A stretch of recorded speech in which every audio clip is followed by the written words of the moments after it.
Right now, as you're watching this, your blood sugar is doing something your doctor has never fully explained to you. After your last meal, whether it was 2 hours ago or 30 minutes ago, a glucose tsunami flooded your bloodstream. Your pancreas panicked. It fired a massive shot of insulin. And for most people watching this, that insulin is still failing to do its job completely. Here's the brutal truth. Over 88 million Americans are pre-diabetic.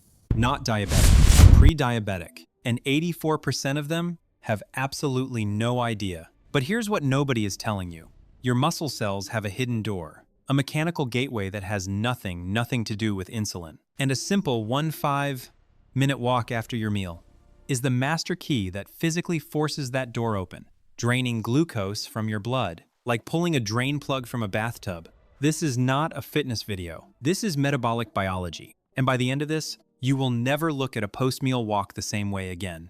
Let's destroy 3 myths right now, because what you believe about blood sugar management is almost certainly making your metabolic health worse. Myth number 1, I'll just cut carbs.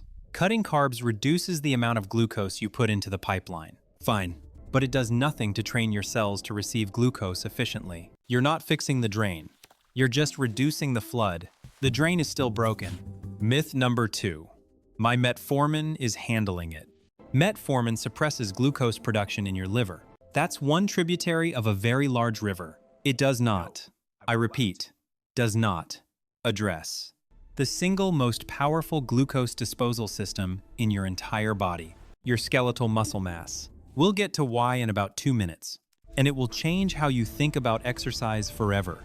Myth number 3, I'll do an hour of cardio tomorrow morning. Here's what's actually happening at the cellular level. When you jog on an empty stomach the next morning, after a high-carb dinner, by that point, the post-meal blood glucose spike, which peaked approximately 45 to 90 minutes after eating, has already done its damage. The glycation has already begun. The inflammatory cascade has already fired.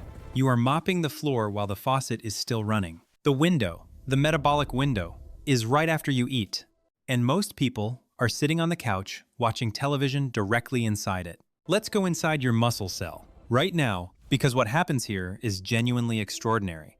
Every cell in your body contains a glucose transporter called GLUT4.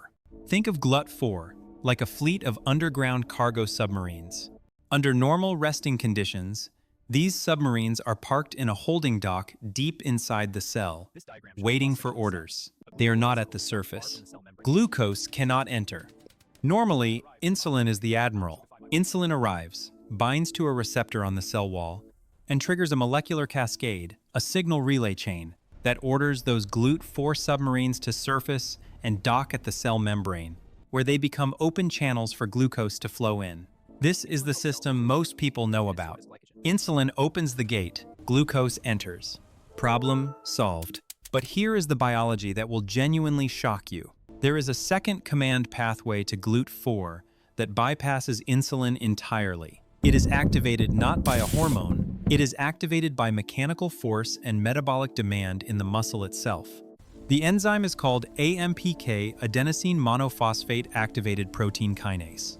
Think of AMPK as a cellular fuel gauge. The moment a muscle begins contracting, even at the gentle intensity of a brisk walk, the ratio of AMP to ATP inside that cell shifts. The cell senses it is using energy. AMPK activates. And AMPK, independently of insulin, directly recruits GLUT4 to the cell surface. Let me give you the timeline so this hits you properly. You finish your meal, T plus 15 minutes. Glucose is actively absorbing through your small intestinal wall into the portal vein, T plus 30 minutes. Blood glucose is climbing toward its peak. Typical 140 to 180 milligrams per deciliter in metabolically compromised individuals. T plus 45 minutes. This is the danger zone.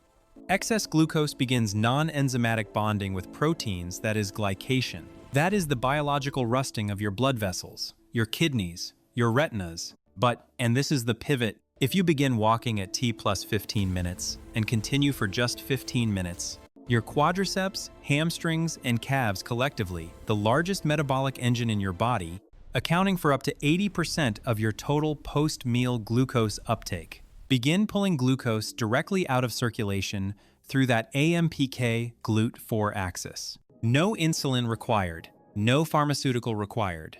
Studies published in Diabetologia and Sports Medicine show post-meal walking reduces the glucose peak by 12 to 30% compared to sitting. More importantly, it flattens the curve. It prevents the spike crash roller coaster that drives hunger, brain fog, and cortisol rebounds 2 hours later. But the mechanism goes even deeper. Muscle contraction during that gentle post-meal walk also stimulates something called GLP-1 release from gut L cells. Yes, the same GLP-1 that the diabetes drug Ozempic mimics. Walking literally makes your gut produce its own natural version of that compound, which further slows gastric emptying and moderates the glucose influx. Your body has this system built in. You just have to activate it. Here is the exact protocol. 3 steps, grounded in the cellular mechanisms we just covered. Step 1. The 10-minute rule. Predigestive positioning. Finish your last bite. Set a 10-minute countdown.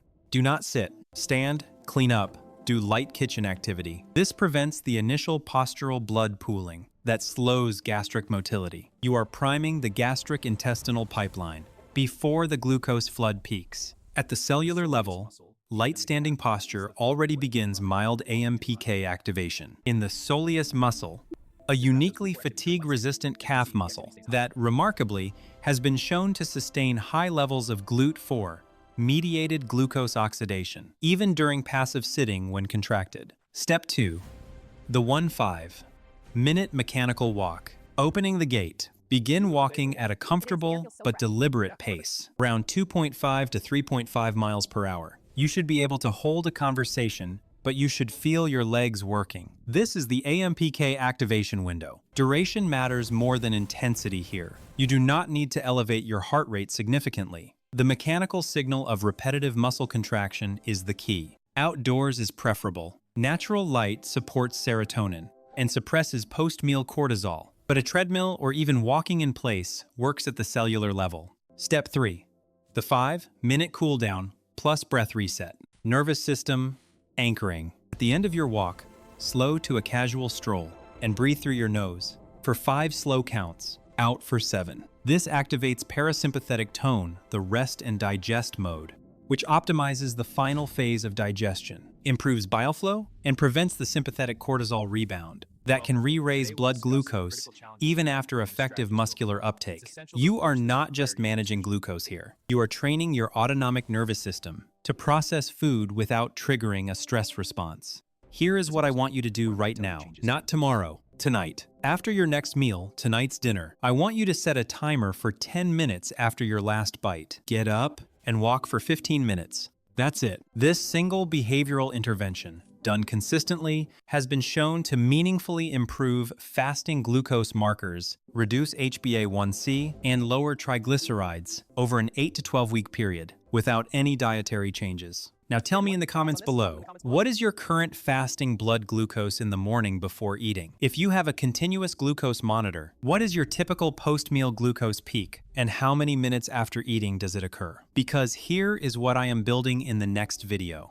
A personalized post-meal walk protocol based on your specific glucose curve timing. Whether you peak at 45 minutes or 90 minutes completely changes when and how hard you should walk to flatten your specific metabolic signature. Your muscles are the most powerful glucose disposal organ in your body. They've been sitting unemployed, doing nothing after every meal for years. It is time to put them to work. The gate is there. You just have to walk through it.